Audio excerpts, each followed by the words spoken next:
welcome back to GSTL Season 1 Finals 2013. I am Wolf, with me as Calder, and MVP Dream has put his team on the scoreboard. And now the score is 2-1. LGIM, though, having the player pick, they've chosen Byul. We don't know the map yet. T trolled us a little bit when the player choice was announced. He's getting married at the 31st of August, and well, we have the choice, the real choice for the team. It is Byul, and he's going up against the Dream, and you can really see that the MVP bench is already thinking about the next picks, the next players that could be sent out, their strategy, who's going to be first. Some of the fans apparently like really stressed out. Yeah. I think that, is that Nest's fiance? Like, I can't actually tell the face. I've met her several times, but hiding the face there, I can't tell you for sure. It has to be her. With that laugh on Nest's face, I couldn't really see her. She was with us in France, of course, for Iron Squid. Well, Whirlwind is the map. A great map for Zerg versus Terran. I feel like, personally, if the game goes longer and longer, the later the game goes on, the better advantages Dream has. His multitasking in his late game is insane.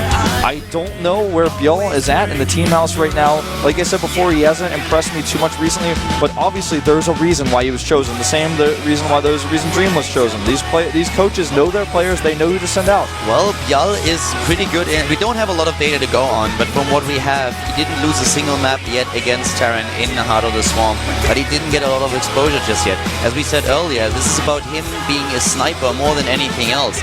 He is the one who they send out to take down a Terran, and if he practiced against Terran players on the bench of MVP, a sniping build by him, I can see that. I can see that happen.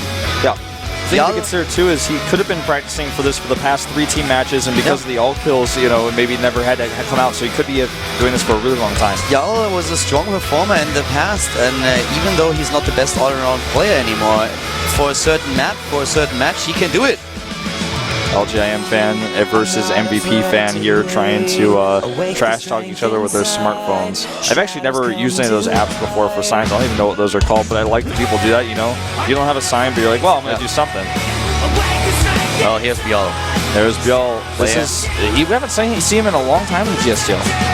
Yeah, we've not seen him in for long now. I don't think that he played in Heart of the Swarm against Terran in the GSTL in particular. I'm not quite sure what that was. I know some sort of evil villain with playing cards. Some vampire lord? I don't know. Well, MVP coach keeps giving that nod, and at this point I don't know what it means anymore. By the way, we have a dancing fan in the studio again. You know, his nod looks like, yep, we thought we would give them 2 maps at the beginning, and then we will take the match from behind. Well, I feel like at this point, even if first all killed, we would see him just nodding like that when he went on camera. Yeah, I can see that happening. Well, we are going into the next match. This is, of course, the 4th game of the day today. And I also just had a glimpse on the statistics for Dream in this matchup. And oh my god, this is going to be such a great game, guys. We're going to talk about this in just a few seconds. Whirlwind is the 4th map of the day. The GSTL Finals, the first season in 2013. $50,000 to the winner. $20,000 to the 2nd place, the runner-up of the season. Who's going to take the next game? Dream versus Byul at the GSTL Finals. LGIM versus MVP. Hold on, Wolf.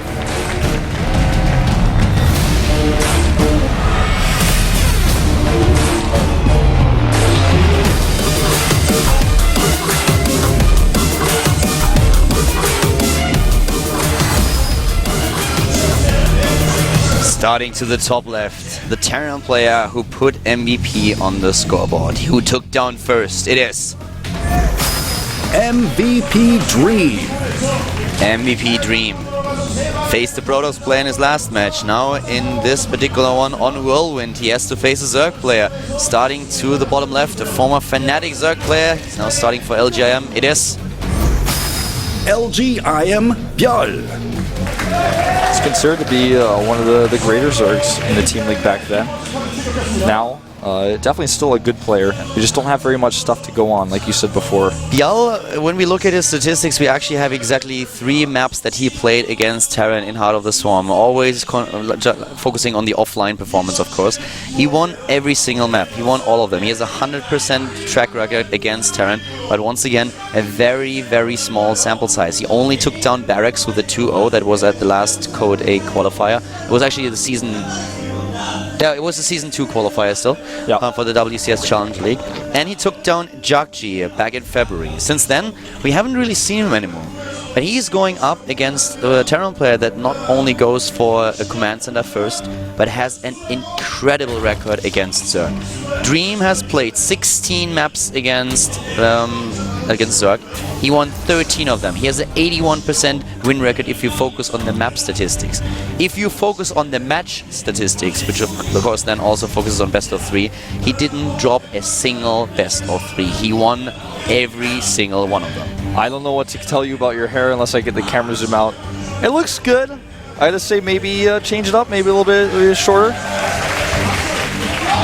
I don't know about this. What is that? I don't know. But did he kill one of the SCVs? No, okay. No. Just going down the list of matches that Dream actually won, I talked a little bit about the statistics, but let's put some names to those numbers. Roro was taken out with a 2-0. That was just a few days ago. Action was taken out. Zero as well. Stefano, TLO Golden, and Sanai. Those are the guys that he eliminated in Heart of the Swarm offline. Dream is a master of this matchup these days. And Byul, he should know that he is up against a very strong player in this matchup, so let's see what he is going to do here. What he's done first is double hatch before pool. This is something that Dream is about to scout right now. And it's of course a great response to the command center first that we had here for Dream. He even went gas before pool after the second hatchery, so he's going to have some pressure he can put on here early with his speedlings. He knows that the CC first was also on the low ground. So a very, very greedy build, and he puts greed right back in his face here. So I like the response a lot. A bit of a mistake there with that rally drone. Did not actually re-rally it. But it'll be okay. You can just send it over to this base instead now. Triple Queens, of course, as the factory goes down here. The one advantage that Dream will have is that really fast Hellion tech compared to his opponent's hatcheries. But we also have the fast speed, and that is going to help Byul to keep those Hellions at bay. What he's going to do is try to connect those bases with creep as fast as he can, so that he will have an easier time defending them. Yeah. We have a quick third command center for Dream yet again here, but this time making it on the low ground. Something that the Zerling, or rather the Overlord, is not going to see right away. Ling wants to come over here and get some information, will be denied. Yeah, that is not going to happen, but that Overlord that is sneaking to the right side to the top center of the map, that will be able to get into the main base a little bit later on, and we have the second Overlord, of course, in position at the main base. Yeah, no, let me check how many drones he pulled out of the gas at the main base. Yeah, he pulled only 2 out, not a full pull. So he's getting a little bit more gas. Dream's first Hellion's coming out. He starts, his first Marine will start sim very soon. No Banshees. You know, Dream might try to go for that on this map, but with the double hatch before pool, but he's not going to be doing that. 16 Lings on the way, so he should easily be able to deal with the Hellion pressure, no problem, especially since he has that really, really fast movement speed out. I mean, with a double hatch before pool, this is ideal. And there's that Overlord Scout, the second Overlord Scout that you talked about before, also coming in from the right. And the Hellions now moving straight into the third, but the Queen already there, just waiting for them to appear. And Byul is at this point in a really good position. He has those 3 bases up very early. He needs to make sure that he gets those Hellions though, and he's moving towards the right side to defend those.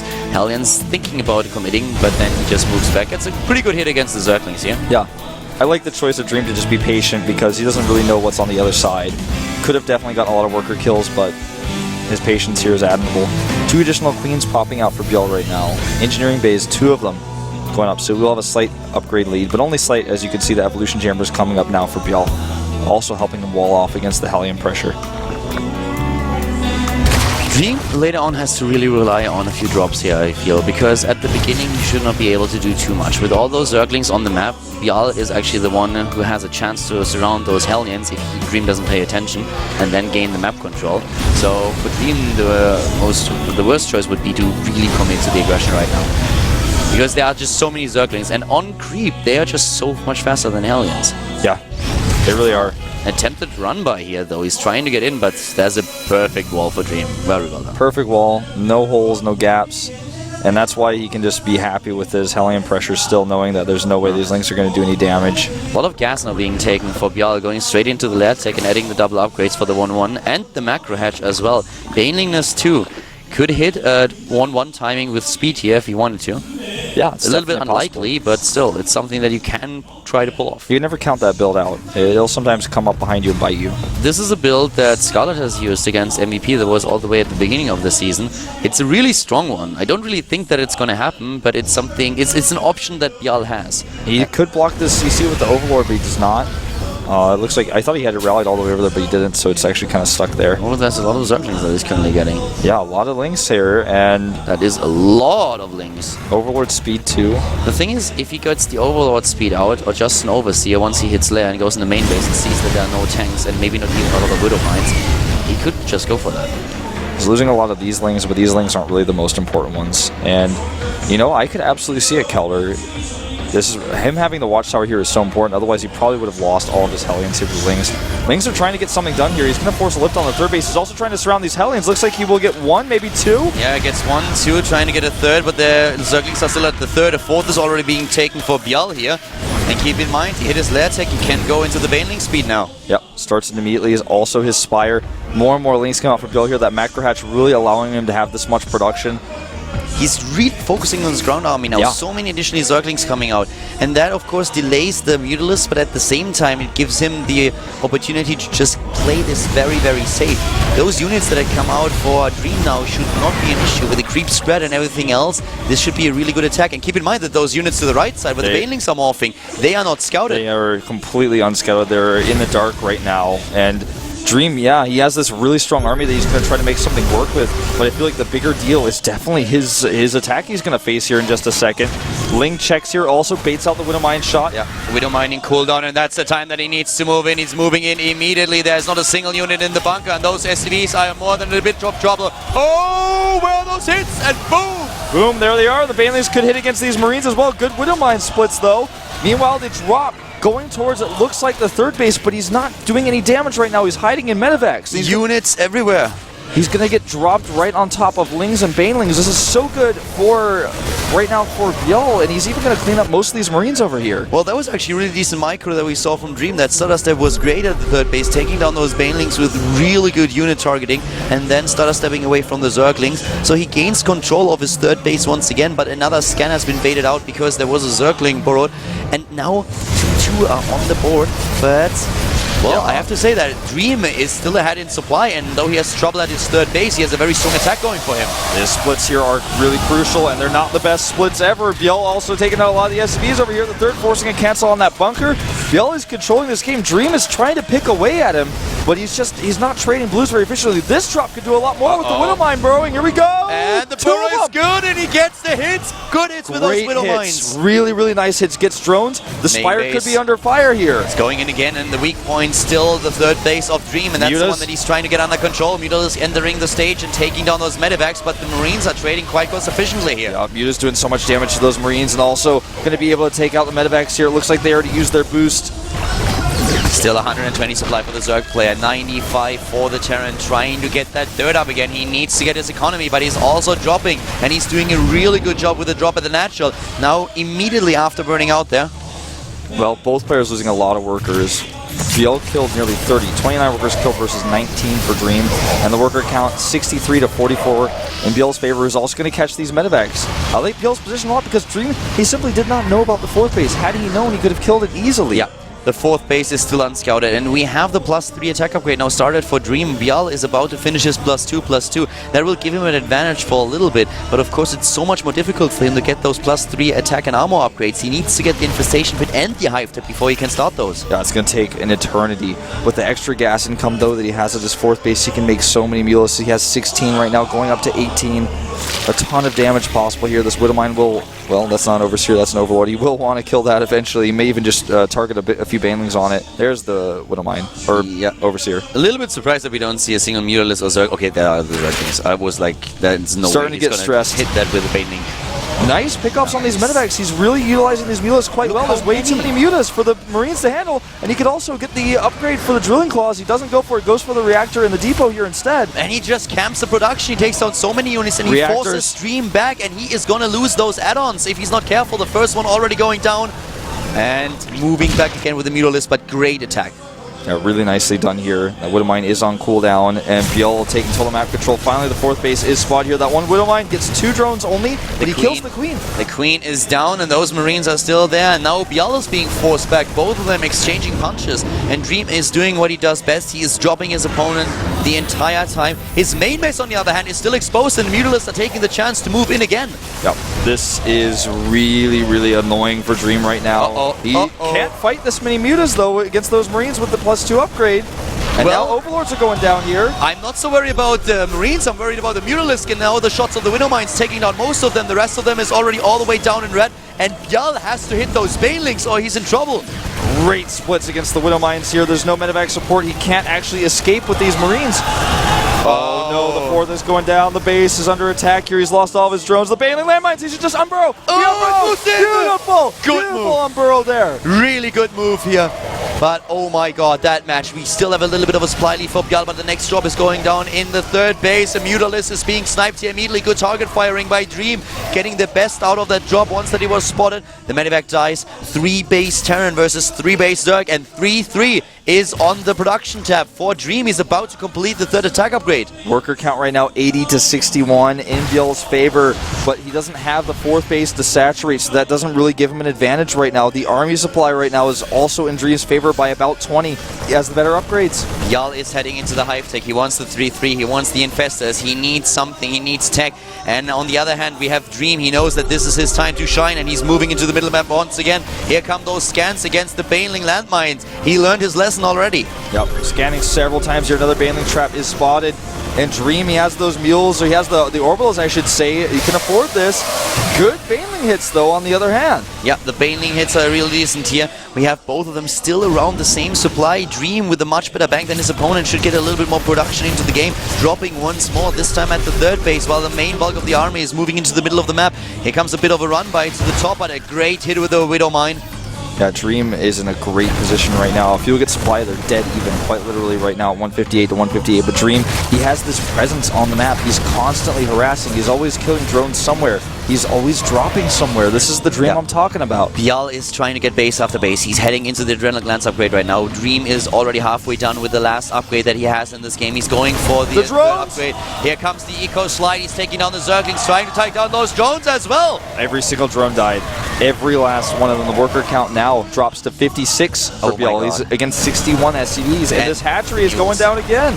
And this is just Dream dropping and doing what he does best. No 3-3 upgrades just yet for Byul, and he needs those. He's trying to go into Ultralisks, but Ultralisks are really expensive. He needs more bases than this. He needs much more bases than this. And Adrenal Lands here are going to be useful, but can he really even afford that right now? Great drop defense with the Spores set up here. Can he, after burn into the main base? I think he will. Trap? Nice dodge here, and he is dropping those Marines, and once again, the drones are being attacked. Widowmines over here, burrow. The Baneling trap is decent, but he doesn't actually hit it. Oh, we have a drop at the 4th, and we still have one at the natural. There's just so much. The 4th base is still being attacked, while the main army is moving in. Army supply 120 against 86, and here's Dream. They're not ready. The Banelings are not ready here. He has the 3-3 upgrade about to finish. He has so many Widowmines he can fall back to, and Byul is looking dead here. The 4th base is being taken down by those Marines. He still has units over at the bottom center. He kills the base. The hatchery is dead. There's another drop still at the natural as well. He's boosting into the 3rd base. 3-3 is done, and there are no additional upgrades for Byul. He doesn't even start the Carapace upgrade, and he is not getting continuous plating. A big problem for him here with the attempted switch into Ultralisk. He can just simply only get Zerglings at this point, and Zerglings Wolf are not going to cut it in this game. They're not going to cut it, absolutely not. Widowmine here finally taking out the worker count for Byul down to 39 versus 61, and Dream, he's not stopping the aggression, killing the tumors here, and he's on the retreat. All he has to do is get the rest of his army together and he can end the game. He knows his economy is in a great shape, and he's going to send a 4th command center over right now. Baneling traps? Yeah. No. Dream's power level is at least 9,000 right now. We have more and more Zerglings coming in, and the Terran player, he just doesn't stop. He has units everywhere on the map. The Mutalisks trying the best that they can, but they are about to be trapped here. They are just in a really bad spot. They're trying to escape, but they're to fly over the Marines, and so many go down. Oh, that was so bad for him, but he at least tried to make the best out of that situation. Infestor's walking into Marines and dying, loses one, may lose a second one. A few more Baneling traps here. Right now, Byul knows the only thing he can hope for is a mistake from Dream, but Dream is not giving him any quarter here. Drops another scan, kills those Banelings. That Ultralisk Cavern is so useless at this point. He has the gas bank, but he needs more minerals, and he needs them fast. He has no fourth base. He's out of minerals in his main base already, and he's running out of minerals at his natural as well. Once again, the third base being attacked. Dream is moving up that ramp, and here come those Widowmine hits! The Widowmine hits are so excellent. He's trying to kill the fourth base of Dream with his Mutalisk right now. Looks like he will get it, but that may not be significant compared to all of this. The Breeds are trapped. He cannot lift all of them. He saves only a few. He goes into the main base. He goes into the main base with a drop, and there is nothing. GG! Dream wins the game, and it goes to a 2-2. MVP is back. MVP is back. They've tied the score, and now the ball is in their court because, you know, they are ready to serve LGIM up, possibly their third win. And you can see Byul very unhappy with this game. He just got ripped apart. Dream got those upgrades in his drops. He wasn't ever able to hold his fourth base. He lost so many harvesters. Dream in the match score, not the map score, but the match score, still has the perfect statistics. 8-0 right now. In the map score, he is 14-3. Great performance for Dream here.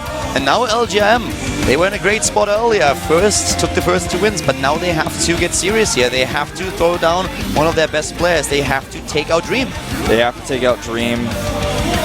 And maybe it's time for one of the best Terran versus Terran players in the entire world, MVP. I don't know. See it. I don't see a Terran versus Terran happening with only 2 on the bench. Well, if it's any of them, then it's going to be MVP. I feel if Yoda comes out today, it's going to be against a Zerg player. Yeah. I feel like MVP would be a great choice here because he's so good at Terran versus Terran. And then is MVP, if he wins the game, is MVP going to send out another Terran to fight him? Probably not. And MVP is a good all-around player against all the matchups. MVP, think about it, would be a good choice. I could see a Protoss or MVP. I don't think that we're going to see another Zerg player here. The only choice would basically be Kangho or going to send an ST out. And There's also Ragnarok, but I don't see it. I would have seen Ragnarok as either the first player or the second, but now this finds into the team match. I don't think we're going to see him. Yeah, we're now past, once you've already used 2 players, you can't really use some of those mid-tier players who are decent starters, good all-around players. You need the big names, you need the big heavy hitters, the big snipers, and Ragnarok, and, Ragnarok is just, I don't think he's going to cut it here. Yeah. We have a lot of good Protoss players still on the LGIM bench. They could send out Squirtle here. We still have MC. He just lost recently to Bomber in the final match, and that is, of course, something that he would like to redeem himself for. So who's it going to be? We could also see MVP, as already said before. Terran versus Terran would be an option here for LGIM. But Dream is looking very strong, and I don't know, this is getting a little bit tricky. Yeah. This is a much better position for LGIM than it was when first had 2 wins because there was nothing on the board for them, but at the very least they are going to have to put out a third player here, and it has to be a smart choice. Dream, if he gets his 3rd kill and snipes a good player, could be bad. At least they get the pick. Yeah. They get the pick, so that gives them a little bit of an advantage. MVP must feel really happy here. I think somebody just chugged the hot 6 behind us. I think that's what happened.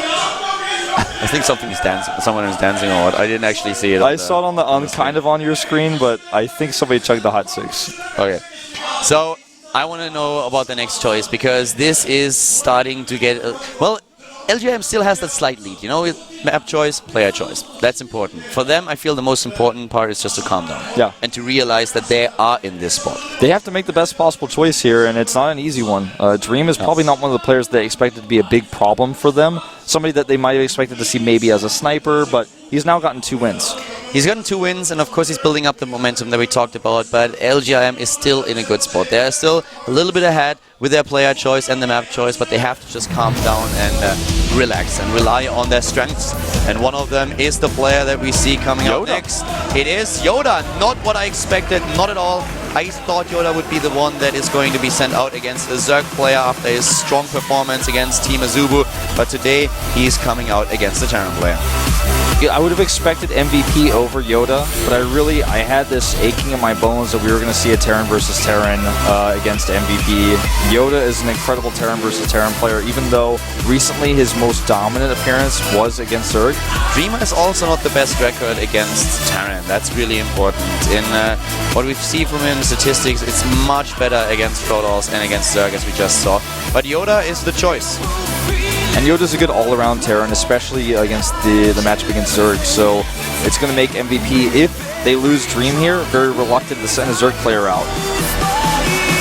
There's a shot of Kongo and the LGIM coach. Younghwa sitting there as well, somebody we could definitely see coming out later.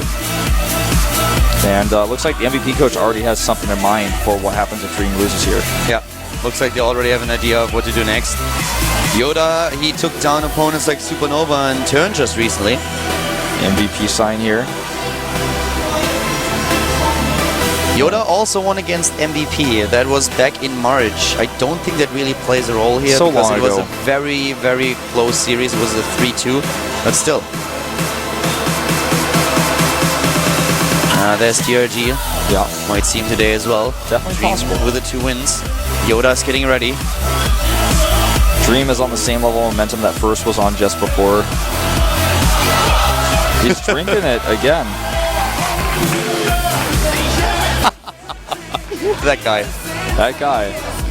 I love to see enthusiastic fans. There's a shot of Keen. It did fall earlier in the first match. That's to the top left. We have MVP. Yep. Ragnarok as well. You know, the LGIM team looks pretty pumped, despite the fact that they were forced to bring out the third player here. The score is tied. It's such a tense atmosphere here at the studio between the two teams, but what I really like about both teams, and whenever you see shots of the benches, they both look like they can't lose. They both have this look on their faces like, no, we have this. I mean, for LGIM, they are ahead with 2 wins, so you always want to maintain this. Yeah. And you're a little bit worried when your opponent is just equalizing the score. But you have to breathe, and you have to realize we are still ahead. For us, it's basically, we still have that pick, so it's absolutely fine right now. We are the ones who are leading, who are setting the pace here. We have the player pick, we have the map pick. He has to win to still stay ahead there, but still, the First gave them the opportunity to lose those 2 games. You don't want to do that, but even if you do, if you stay calm and collected, you will be able to capitalize on that. By the way, the map that we have is Belcher Vestige. We didn't talk about that all too much just yet, but Belcher Vestige is a really good map for drop play. Also, really, really strong mech map. We've seen this a lot just recently in all sorts of different leagues all over the world, and it's the dancing guy. He is now known as Dancing Guy. This time he's going to sing with a mask that's made with toilet paper, and I can't stop watching. But, yeah, I don't know really what that was. When we saw that picture of Firebat Hero also, I had no idea what exactly that has to do with the 2 teams right now. I don't know. I don't know what was it resembling. Was that a zealot? I do not know, but I think that just resembles that guy's very excited personality. He's always at the studio. Yeah. Like all the time. He's basically here every day. It's a very dedicated fan. But just going back to what I was saying, I think we could maybe see Banshees out of one of these 2 players with a new recent patch. We saw Banshees a few times. The problem with Banshees and Heart of the Swarm is not really the problem with the cloak or with the research time of the cloak or the cost of the cloak, but it was more so the Reaper. The Reaper is always going to get in there and see it. So if your starport gets scouted, then you're in an awkward position. But the thing is that even if, like, depending on what exactly is going to happen later on, the Banshees are becoming very valuable than even in a later stage of the game. We saw this crazy series between Bomber and Innovation, and that was also one of the games that we saw on Belcher Vestige, and it was just beautiful. And the time when Bomber struggled a little bit was when Innovation suddenly started to get Banshees out in the late game to actually just match this army composition that Bomber had, and those guys got a lot of kills. So with the new patch, it's a much more viable option if you go into a Terran versus Terran. Very technical builds usually. So on this map as well, I mean, it's not like Star Station where you have to fly across potentially an entire huge ground area to get your Banshee over there. This map has a lot of dead space. It's really easy to sneak a Banshee around the left or the right side, get into your opponent's main base or his natural, do some damage with that. So definitely a viable option. Oh, don't pretend. I know he's not shy. Yoda's just waiting. He's chilling. Of course, Dream, sorry. We're actually waiting for Yoda. I'm not quite sure. Let me have a quick look. He's in the booth right now. Yeah. might have a problem with his client. Yeah, I'm not quite sure if he was at the bathroom or why we're having this delay. Yeah, he just sat down and put his headset on, so I suspect that he'll be joining the lobby very soon. In fact, as I say it, he joins. Alright, so there we go. Both players seem to be ready. Whatever the delay was about, it has been resolved, and we can start with the next game here, going into the match, into the first Terran versus Terran that we have today, with Yoda going up against Dream. Yeah, Yoda coming up against Dream, so the problems here is what they're saying here. And Is this still an issue? No, I don't think so. Okay. So I guess we're going to be starting pretty soon. Belgium Vestige is the map, and the series is currently tied, so this match is going to determine who will be ahead and take that important third win. And then, of course, only 2 players are left to beat. 2 players left, so this is kind of the hump match. You know, whoever gets that as at least 3/5 of the points they need. No matter what happens, one of the teams is going to be there. Both players declaring they are, in fact, ready. Belgium Vestige is a great map for this Terran vs. Terran. Yoda is one of the guys who got them an all kill. Against the Zubu, he took down 5 players. Now he is up against Dream. Has to stop Dream in his tracks because the Terran player for MVP already with 2 wins so far. They want to stop him from getting the 3rd now. Belgium Vestige, the map. This is the GSTL Finals, the first season in 2013, ladies and gentlemen. Our Terran vs. Terran coming up next. Yoda vs. Dream, LGIM versus MVP. Brought to you by Caldan Wolf.